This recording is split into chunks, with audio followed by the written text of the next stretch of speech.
జయ గురుదత్త శ్రీ గురుదత్త ఛానల్కి స్వాగతం అండి. భగవద్గీత నేర్చుకునే కార్యక్రమంలో ఈరోజు మనము 7వ శ్లోకం నేర్చుకుందాము. మూకం కరోతి వాచాలం పంగుం లంఘయతే గిరిం యత్కృపా తమహం వందే పరమానందమాధవం.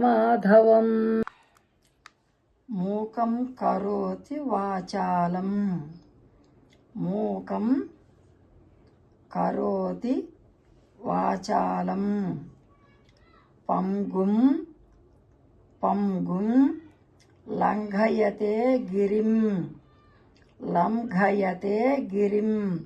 ఇక్కడ గా దగ్గర మహాప్రాణం ఉందండి, ఘాని ఒత్తి పలకాలి. లంఘయతే గిరిం యత్కృపా యత్కృపా తాకి కావత్తుంది, తర్వాత మనకు వట్టసుడి ఉందండి. యత్కృపా తమహం వందే తమహం వందే పరమానంద పరమానంద మాధవం మాధవం. రేపు మళ్ళీ వేరే కొత్త శ్లోకంతో కలుద్దామండి. జయ గురుదత్త.